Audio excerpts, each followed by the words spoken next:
Hello everyone, I am back. Happy late New Year. Haven't made a video in a while. I was really busy over the holidays. I was going to try and get some videos up, but I didn't quite get around to it. So, um, anyway, hope everyone had a great Christmas or whatever holiday you celebrate. Today I'm going to be reviewing Kuan Goddess by Adagio Teas, and it's an oolong tea from China. You probably want to see it.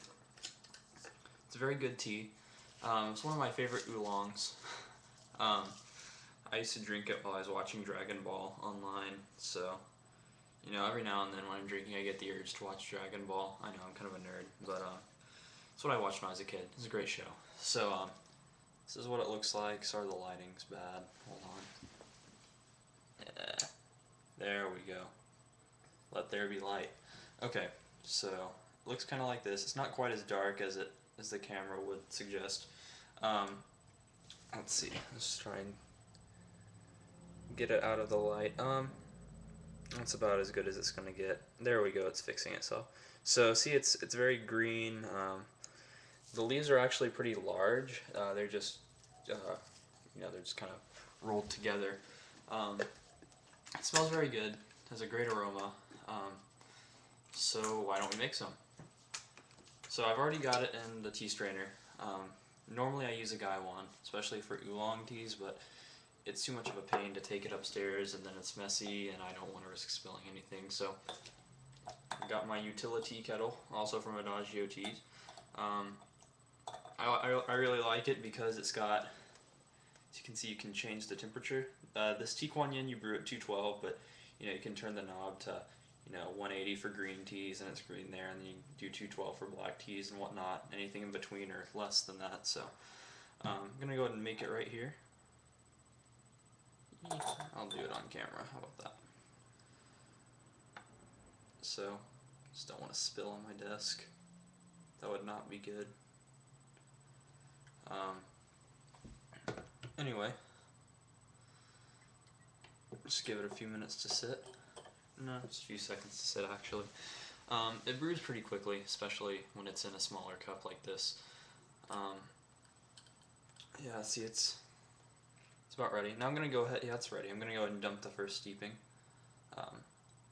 Hopefully, I don't make too much of a mess. Yeah. Okay. Kind of drip down the side. Hold on, gotta wipe it on my jeans. My mom will kill me. Okay. Time for steeping number 2. Oh, I got a new Kuan. It's the same one I used in the video. Kind of got my dad into pu'er tea, and he was using my Kuan, and I don't know if he poured it the wrong way or what, but apparently it got too hot, and it burned him, and he dropped the lid, and it shattered. So, got a new Kuan. It's the exact same one, and he threw in some matching teacups with it, so that was nice. Since I had to use my Yixing clay teapot for about 4 days, so nothing wrong with that. But with the Yixing clay teapot, I'll make a video on those pretty soon whenever I get a better one. But they really,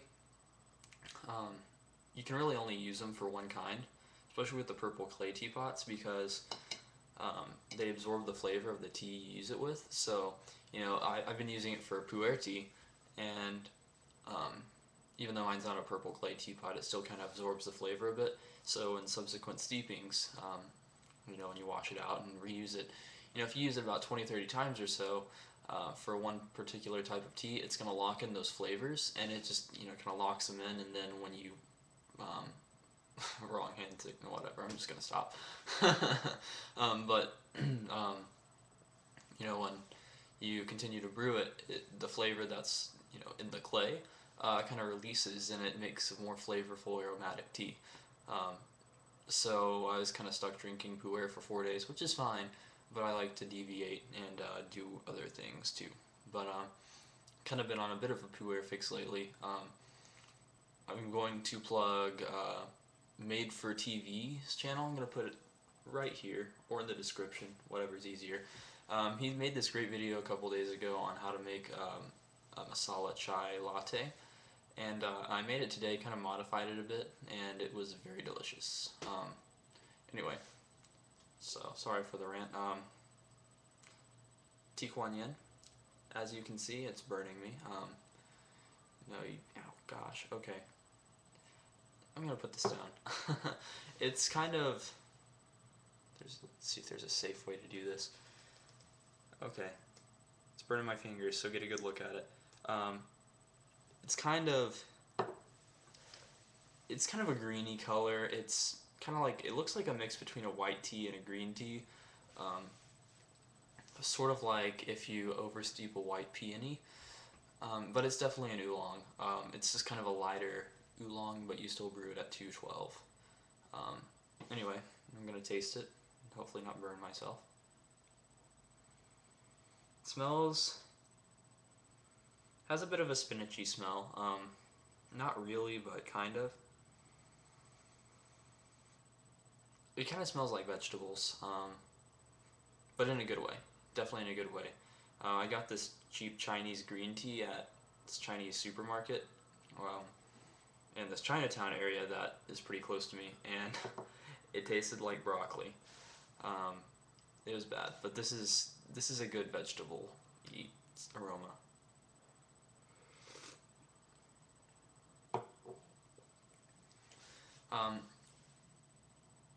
It tastes kind of. It also tastes a little has kind of a vegetable flavor, but it's not like eating vegetables at all or drinking, like vegetable drinks or anything. It's not like that. If you're not a big vegetable person, if you don't like your veggies, still give this tea a chance.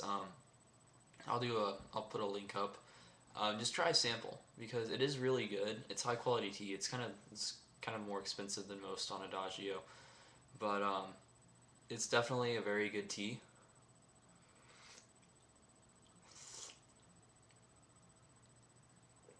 It's also a bit smoky, kind of like a gunpowder, but it's not really smoky at all, if that makes sense.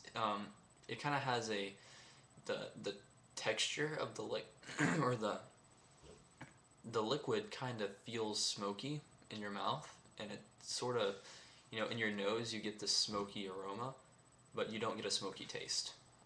So it's really cool tea. It's definitely one of my favorite teas just to drink, especially late at night, just because when I used to drink it, I'd stay up late at night. So anyway, thanks.